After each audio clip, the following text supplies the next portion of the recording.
So this is a 1999 Trek 930 single track, and I'm taking it down to the frame so I can completely rebuild and modernize it. And since I have no idea what I'm doing, this isn't a how-to video, it's more of a how not to video. Because believe me, I make about every mistake in the book. These scenes of me taking the bike apart were filmed about 3 years ago when I started the project. Then I'd get bored and start another project for a while, and basically every hiccup I hit, I put the project on hold. And there were a lot of hiccups. And hiccups is a nice way to put it. They were more like dry heaves. Breaking the bike down to its frame was easy enough, but I will say that having the right tools helps. Like this crank puller from Park Tool.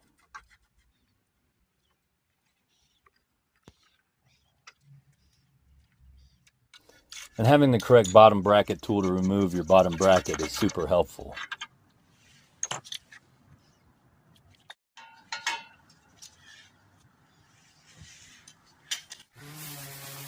My first major mistake was trying to sand the bike to bare steel. In retrospect, I should have had it sandblasted or just did a light sanding and painted over it. It wasn't worth all the extra effort. Alright, so I'm getting tired of sanding this thing, so I am going to use this and strip the rest of the paint off. Not that much left. Alright, shook it up. Pour some of this goop in here. Hopefully that's all I need. Ooh, that's a lot. I think that's way more than I need. Alright. Got it pretty well covered in this goopy orange shit. So I'm gonna let it sit for a while in here. You better work.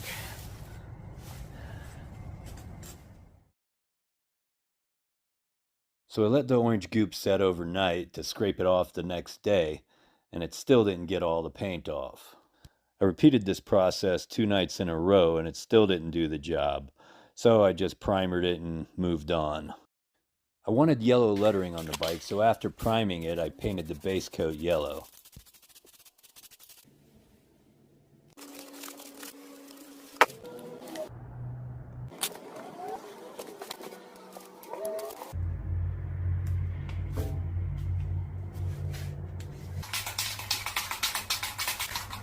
Looks so good as yellow and black, I almost don't want to paint it purple. But I already got a yellow and black nuke-proof Scout.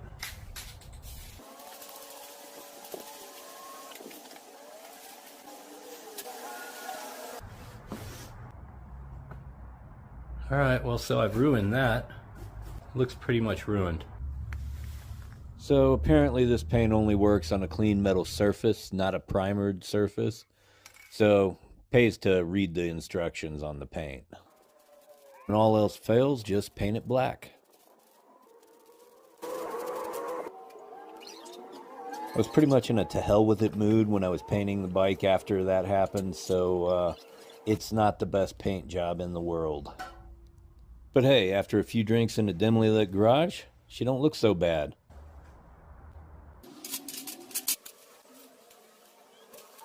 This is a $9 Maroka bottom bracket that I got off of Temu. I installed one on my Poseidon Norton and it's been working great, so I decided to use it for this build as well.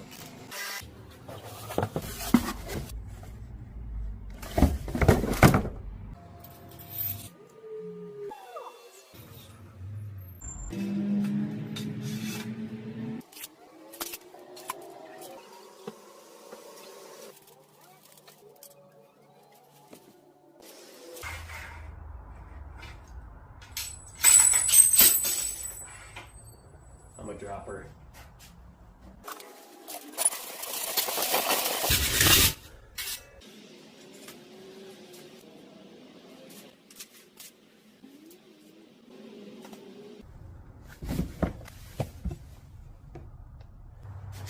Alright, so I was originally going to paint the bike purple and gold, but I screwed that up. So I'm going to throw these purple handlebars on there.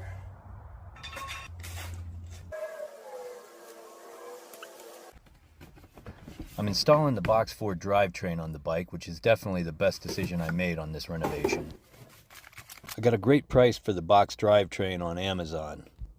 And I know they make quality products because I used to run a Box 2 11-speed on my 2019 nuke-proof Scout.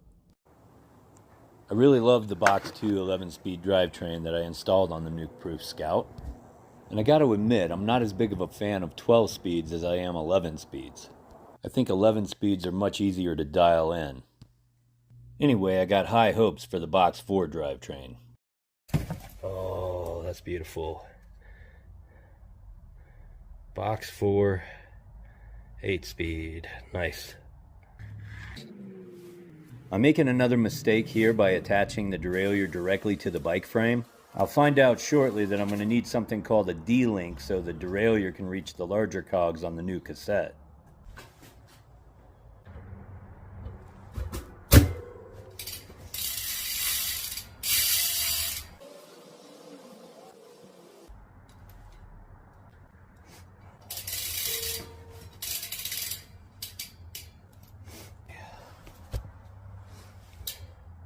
.40 Newton meters.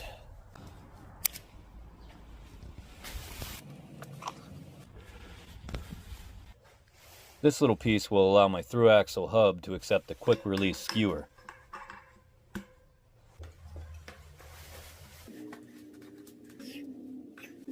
This is another one of the few things I did right on the bike. The Zoom brakes have been working great on my Poseidon Norton hardtail, and they're perfect brakes for a budget build. Anybody who's ever ordered mountain bike parts off Amazon have probably seen these cranks. I thought I'd give them a try.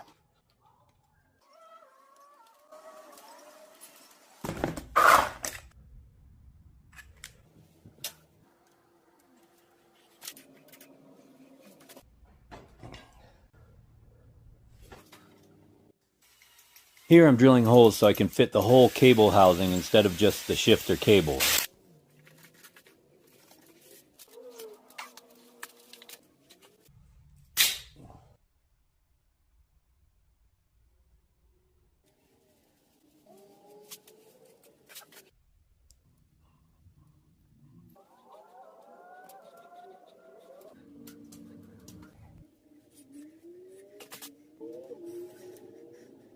Right here I took off the derailleur so I could install that D-link I was talking about earlier.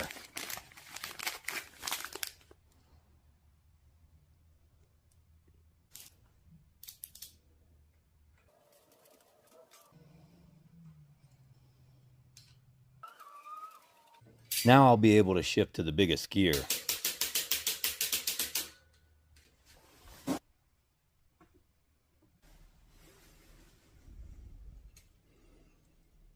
I wish I would have discovered this product before I drilled those holes for the shifter cables. I got them off of Temu and they're a perfect way to secure the brakes without having to take off the caliper.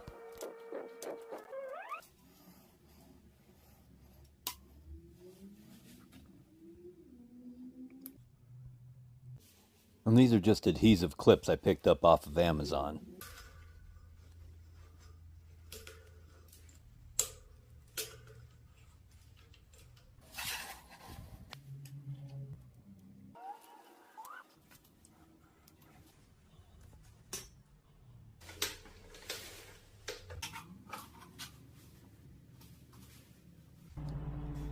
Alright, so I'm changing out my cranks because I had to use the other cranks that I originally put on the bike on my Poseidon Norton, because I took the Poseidon Norton's cranks and put them on my Santa Cruz because I had a crank strip out from the pedal.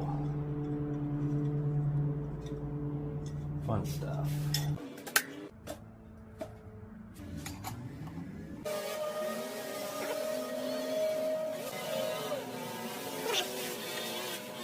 Alright, sticking with the purple pedals, we're just using these instead of the Rock Bros.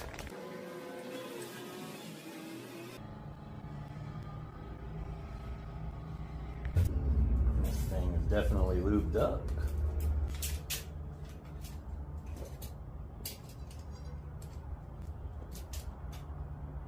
Very oily.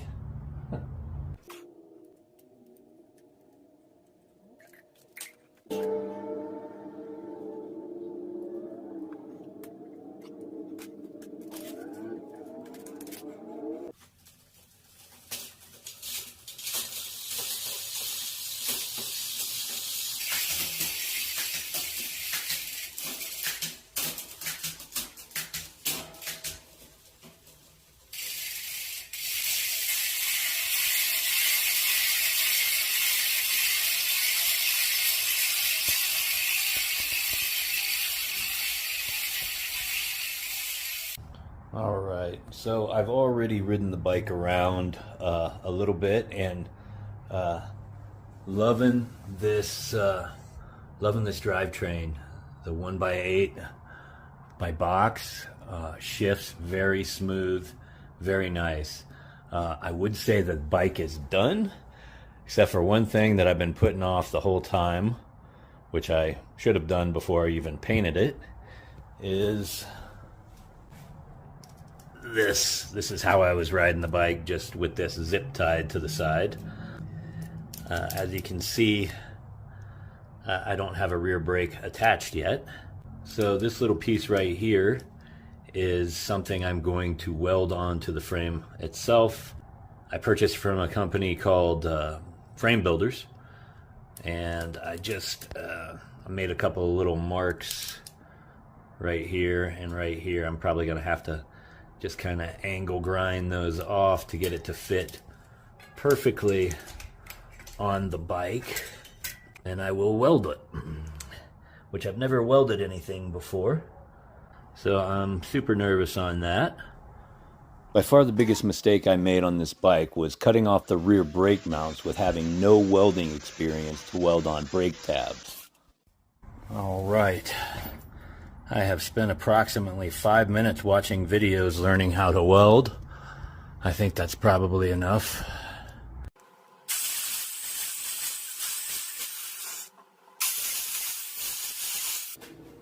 Okay, so this could be a huge mistake.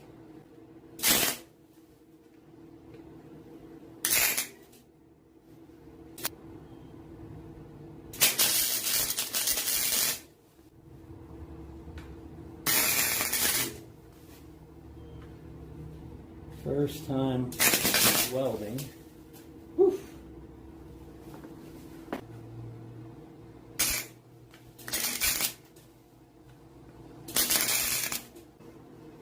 Do not know what I'm doing, do I?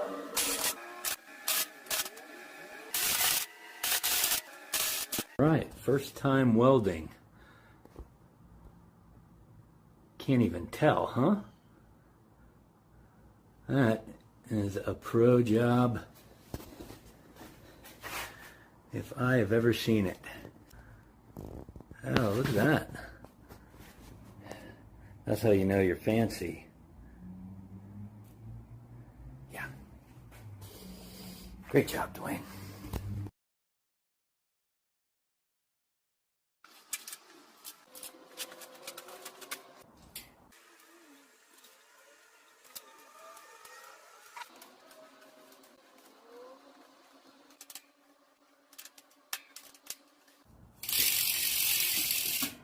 Oh,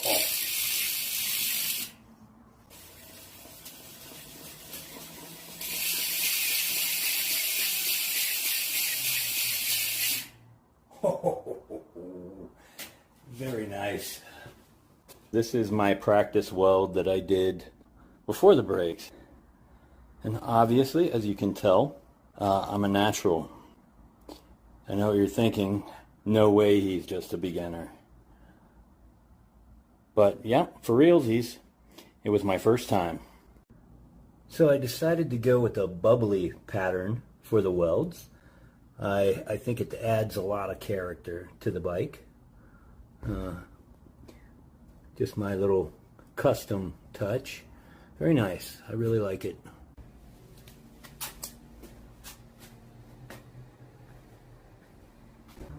Okay, now that the bike's finished, the only thing left to do is see how it does on an actual trail.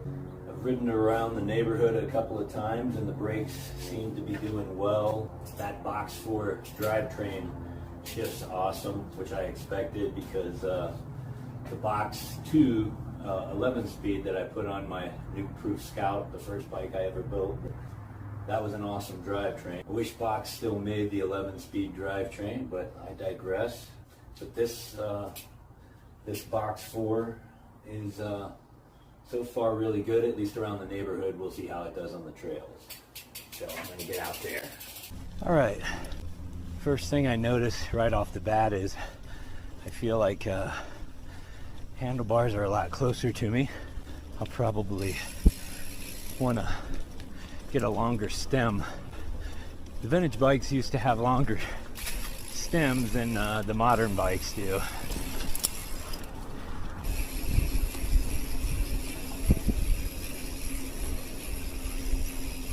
Try those brakes.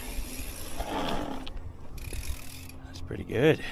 I feel like I'm a little low, so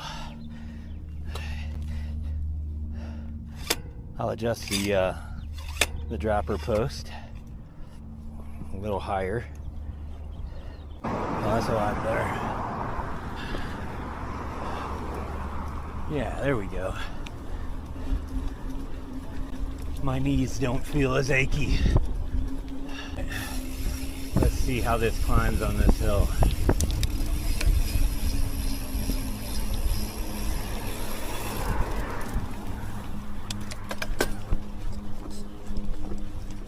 Oh, nice. I thought I would have trouble with that on the 26er. Not too bad. Grippy tires. All right, one thing I noticed about going up a hill that I just went up is probably with this shorter stem, makes it really easy to get the front end up, get the nose up in the air. So that'll be one of the first things I do, is get a longer stem. All right.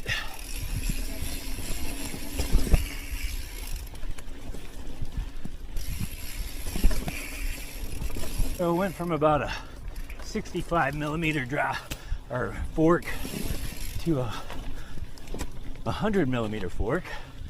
So that adds a little bit more squishiness to the front end. Feels better than the old fork.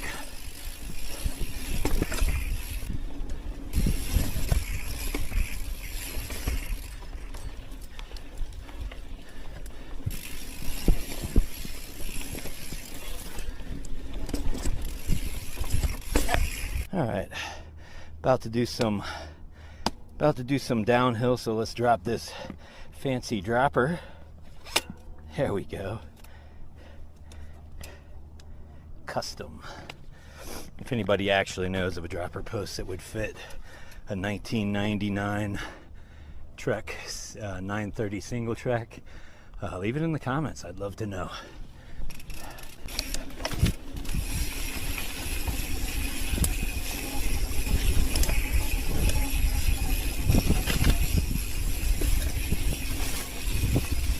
Oh, should I do it?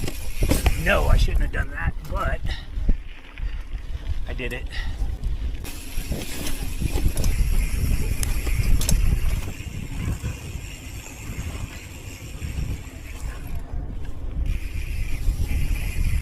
Listen to that Roval hub. Gift from my buddy Mike off his old Specialized. Love the shifting on this box 4. First time ever using a box 4. Might be a little steep.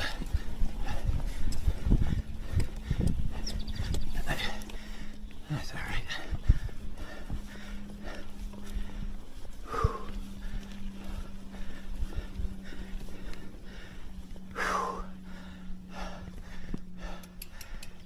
Whew.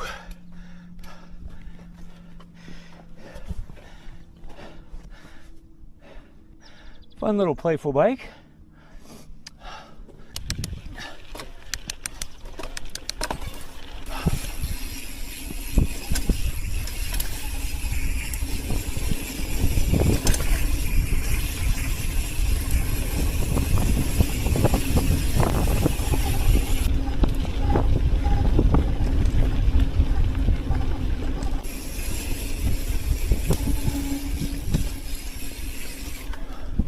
Brakes are working just fine. So is this shifting. Beautiful.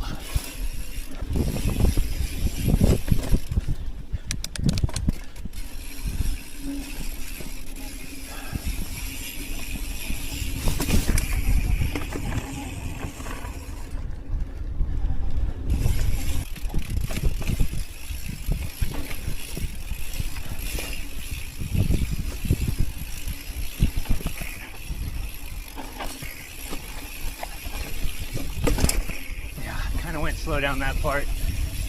The handlebars are feeling a little too close to me.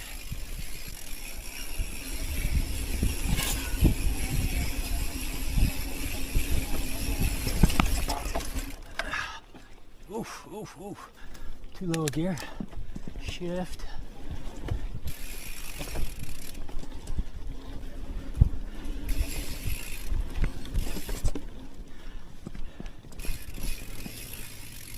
Whew. Very nice. Very nice. All right, so let's talk about the bike. Start with the handlebars. They're not bad. They're just handlebars, nothing special about them. They got the job done. I think the purple looks nice. I like anodized purple. They were cheap, about 18 bucks on Amazon. Would I like a little bit more of a rise? Yeah, especially with what my reach is on this bike. Onto the stem.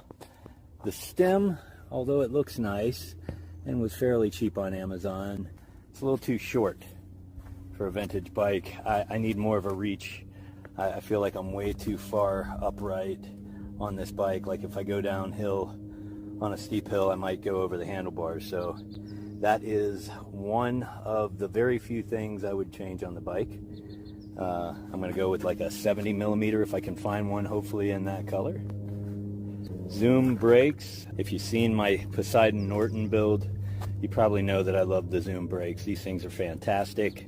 They were perfect, cheap upgrade on this bike. They actually come with the rotors. Gold headset I got on Amazon. No complaints. It was easy to install. I don't believe it came with the bearings. I think I bought the bearings separately. I don't remember. I'll leave a link in the description for it, but no problems with it. So does well enough. Top cabin grips, nice grips. I like the colors match on the end caps. Very nice, comfortable enough. Certainly not bad for the price. And then I got the bar end cap from Mooksy. End caps are just end caps, nothing big there. The fork. This is the RockShox 30. Big, huge improvement over the 65 millimeter fork that came on it. I believe it was I don't remember if it was a Judy or a Jet. It's only 100 millimeters of travel, but it is about 35 millimeters travel more than the original fork, and it feels really smooth. Nice fork, no complaints. The wheel set is a Roval 26-inch wheel set. A friend of mine, Mike, he gave them to me from his old Specialized 26er. I thank him because they work perfectly on this bike, and they were pretty true. The tires, actually Mike also gave me those tires. Mike's a pretty good guy, huh? And both the wheels and tires are performing very well. These tires are actually very knobby. I've never heard of them before. S-Scars 2.3 Sport, pretty nice. Bottle cage is a bottle cage. My water, which is sitting over there, did not fall out, so I'm happy with that. Works well. Got that off of Amazon. Cranks. No, those are not Shimano XTs. They are May-June. I replaced them with the original cranks I put on there, which you saw. But I kind of like these better. They go more with the color scheme. And these pedals, just cheap Amazon pedals, ABK it says. I think I paid like $18.99 for them. And this is the third bike I've had them on. Yeah, they perform just fine. This seat post, I believe I got from Cambria online. It was the cheapest version I could find to fit this seat tube. It was kind of tough to get a decent price. They're all right around 30 bucks. I think I got this for about 18. Not bad. This dropper post lever, I got that on Amazon, I do believe, for like $3, like a couple of years ago when I actually started renovating this bike. Don't know if they even have them anymore. This is a Rock Bros seat. It seats my ass just fine, although it is kind of a hard seat. I would like something a little softer, but does the job just fine. And last, but definitely not least, my favorite thing by far on this bike is the Box 4 drivetrain. I wasn't sure how it was going to perform because going up steeper hills with only 8 gears, I wasn't sure how smooth it was going to shift. But it is a very smooth shifting, performs flawlessly, and I love it. And I figured that would be the deal with it, because I did love the Box 2 11-speed, which I still wish Box would make an 11-speed drivetrain. Still, I would buy it in a heartbeat. However, they do not. All in all, after all the mistakes that I've made on the bike, I'm pretty happy with the way it turned out. I would only change a couple of things, like the stem. Definitely want a longer stem. And if I could find a dropper post to fit that diameter, I would buy it in a heartbeat. If anybody knows anything, please leave it in the comments. There was a lot of extreme language and violence against tools in my garage in the making of this bike. But despite that, it was a wonderful experience, and I'm glad it is over. So thank you very much for watching, and I hope you enjoyed the video.